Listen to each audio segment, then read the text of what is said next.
Christopher നോളന്റെ വിസ്മയിപ്പിക്കുന്ന സിനിമയായ ഇന്റർസ്റ്റെല്ലാറിനെ കുറിച്ചാണ് 2014 പുറത്തിറങ്ങിയ ഈ സയൻസ് ഫിക്ഷൻ സിനിമ മനുഷ്യരാശിയുടെ നിലനിൽപ്പിനായുള്ള ഒരു യാത്രയെക്കുറിച്ചാണ് പറയുന്നത്. കഥയുടെ ഓരോ നിമിഷവും നമ്മളെ ചിന്തിപ്പിക്കുകയും ആകാംക്ഷയുടെ മുൾമുനയിൽ നിർത്തുകയും ചെയ്യുന്നു ഈ സിനിമ. സിനിമയിലെ പ്രധാന കഥാപാത്രമായ കൂപ്പർ ഒരു മുൻ നാസ പൈലറ്റും കർഷകനുമാണ്. കൂപ്പറിന്റെ മകൾ മർഫിയും മകൻ ടോമും സിനിമയിലെ പ്രധാന കഥാപാത്രങ്ങളാണ്. നാസയിലെ പ്രൊഫസർ ബ്രാൻഡ് മനുഷ്യരാശിയുടെ രക്ഷയ്ക്കായി ഒരു ദൗത്യം ആരംഭിക്കുന്നു.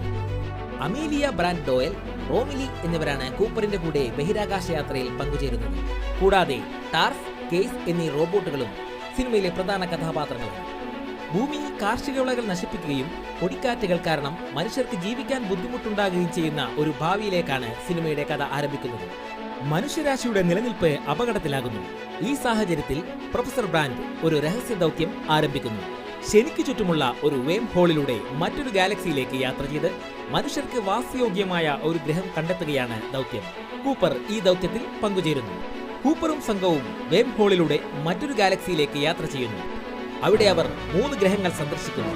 ഓരോ ഗ്രഹത്തിലും വ്യത്യസ്തമായ വെല്ലുവിളികൾ നേരിടുന്നു. മില്ലറുടെ ഗ്രഹം മില്ലർ എന്ന ശാസ്ത്രജ്ഞൻ പോയ ഗ്രഹമാണ്. ഈ ഗ്രഹത്തിൽ സമയം വളരെ വേഗത്തിൽ കടന്നുപോകുന്നു. 1 മണിക്കൂർ ഇവിടെ 7 വർഷത്തിന് തുല്യമാണ്. മാനിന്റെ ഗ്രഹം മാൻ എന്ന ശാസ്ത്രജ്ഞൻ പോയ ഗ്രഹമാണ്. ഇവിടെ മനുഷ്യവാസമില്ലാത്തതിനാൽ കൂപ്പറും സംഘവും അടുത്ത ഗ്രഹത്തിലേക്ക് പോകുന്നു.